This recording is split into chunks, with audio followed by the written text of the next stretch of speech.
Hello friends, welcome to my channel. कैसे हैं आप सब? आई होप आप सब ठीक होंगे और मैं भी एकदम बढ़िया हूँ। तो आज की हमारी वीडियो है एक राजा पे, जिसमें हम सुनेंगे कि कैसे एक सीख ने उस राजा की ज़िंदगी को बदल दिया। तो चलिए कहानी को शुरू करते हैं। कहानी सीख जो जीवन को बदल दे। एक राजा था जिसका नाम रामधन था। उनके जीवन में सभी सुख थे। राज्य का कामकाज भी ऐसो आराम से चल रहा था। राज्य के नैतिक गुणों के कारण प्रजा भी बहुत प्रसन्न थी और जिस राज्य में प्रजा खुश रहती है वहाँ की आर्थिक व्यवस्था भी दुरुस्त होती है। इस प्रकार हर क्षेत्र में राज्य का प्रभाव अच्छा था। इतने सुखों के बाद भी राजा दुखी था क्योंकि उसकी कोई संतान नहीं थी। यह गम राजा को अंदर ही अंदर सताता रहता था। प्रजा को भी इस बात का बहुत दुख था।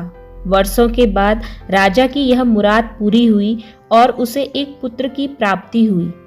पूरे नगर में कई दिनों तक जश्न मना।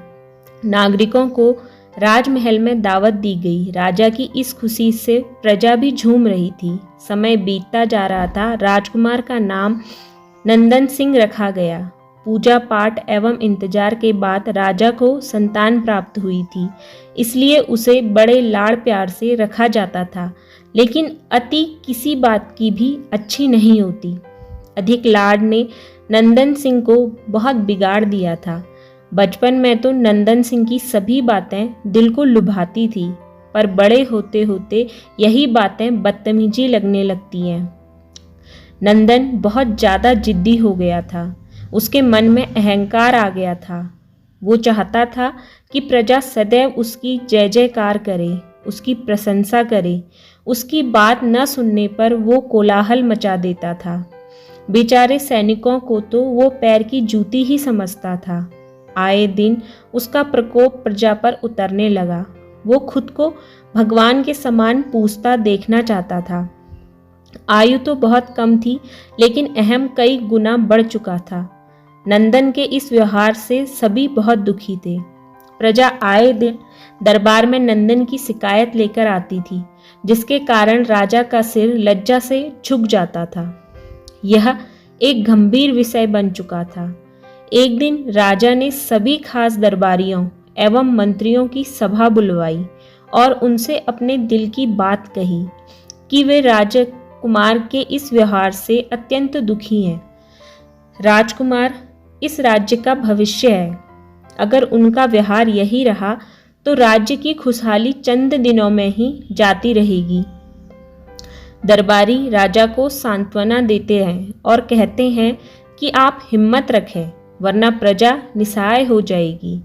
मंत्री ने सुझाव दिया कि राजकुमार को एक उचित मार्गदर्शन एवं सामान्य जीवन के अनुभव की जरूरत है। आप उन्हें गुरु राधा गुप्त के आश्रम भेज दीजिए। सुना है वहां से जानवर भी इंसान बनकर निकलता है। यह बात राजा को पसंद आई और उसने नंदन को गुरुजी के आश्रम भेजा। अगले दिन राजा अपने पुत्र के साथ गुरुजी के आश्रम पहुंचे। राजा ने गुरु राधा गुप्त के साथ अकेले में बात की और नंदन के विषय में सारी बातें कही। गुरुजी ने राजा को आश्वस्त किया कि वे जब अपने पुत्र से मिलेंगे तब उन्हें गर्व महसूस होगा। गुरुजी के ऐसे शब्द सुनकर राजा को शांति की अनुभूति हुई। वे शहर से ही अपने पुत्र को आश्रम में छोड़कर राजमहल लौट गए।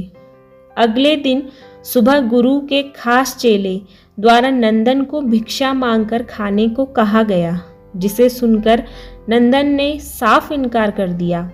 चेले ने उससे कह दिया कि अगर पेट भरना है तो भिक्षा मांगनी होगी और भिक्षा का समय शाम तक ही है, अन्यथा भूखा रहना पड़ेगा।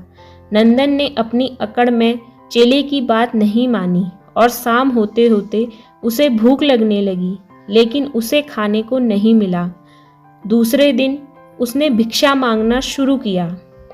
शुरुआत में उसके बोल के कारण उसे कोई भिक्षा नहीं देता था, लेकिन गुरुकुल में सभी के साथ बैठने पर उसे आधा पेट भोजन मिल जाता था। धीरे धीरे उसे मीठे बोल का महत्व समझ आने लगा और करीब 1 महीने बाद नंदन को भरपेट भोजन मिला, जिसके बाद उसके व्यवहार में बहुत परिवर्तन आए।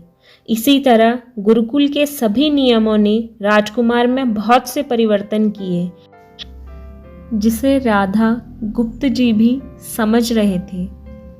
एक दिन राधा गुप्त जी ने नंदन को अपने साथ सुबह सवेरे सैर पर चलने को कहा। दोनों सैर पर निकल गए। रास्ते भर बहुत बातें की।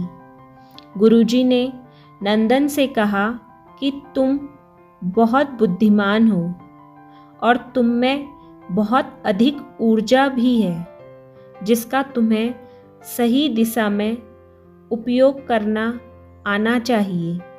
दोनों चलते चलते एक सुंदर से बाग में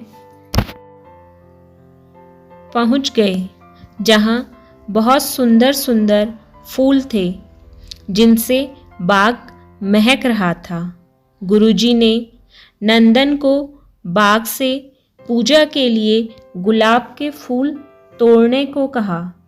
नंदन झट से सुंदर सुंदर गुलाब तोड़ लाया और अपने गुरु के सामने रख दिए।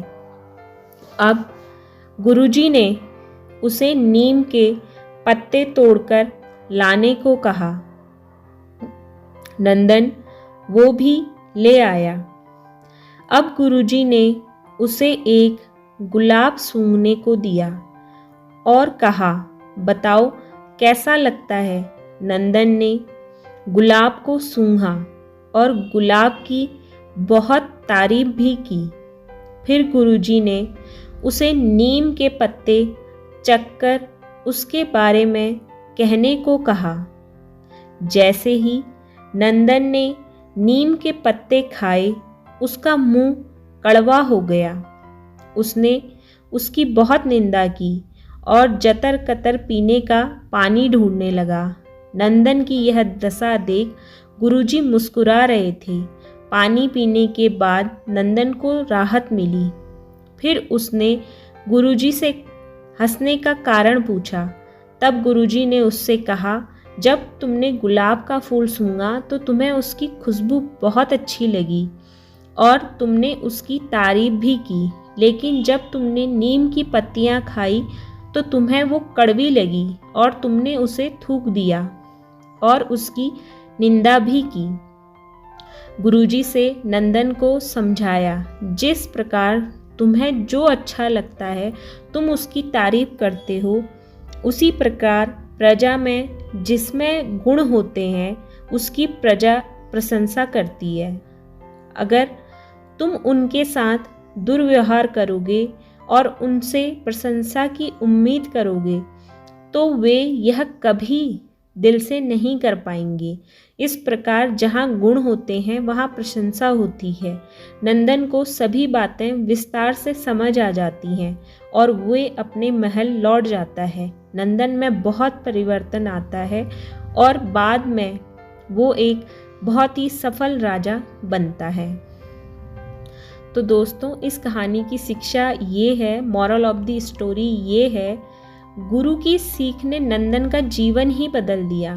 वो एक क्रूर राजकुमार से एक न्यायप्रिय दयालु राजा बन गया। इस कहानी से हमें यही शिक्षा मिलती है कि हमें गुण होंगे तो लोग हमें हमेशा पसंद करेंगे, लेकिन अगर हम अवगुणी होंगे तो हमें प्रशंसा कभी नहीं मिल सकती है। लोग हमारी प्रशंसा तभी करेंगे जब हमारे अंदर अच्छी क्वालिटीज़ होंगी। तो ये थी आज की कहानी। अगर वीडियो पसंद आई तो प्लीज़ वीडियो को लाइक कर दें, चैनल को सब्सक्राइब कर दें और बेल आइकन को ज़रूर प्रेस करें ताकि आपको नई वीडियो की नोटिफिकेशन टाइम पे मिल जाए। और इस वीडियो को अपने फ्रेंड्स और फैमिली के साथ शेयर ज़रूर करिएगा। मिलते हैं एक नई वीडियो के साथ। Thank you so much for watching. Bye bye.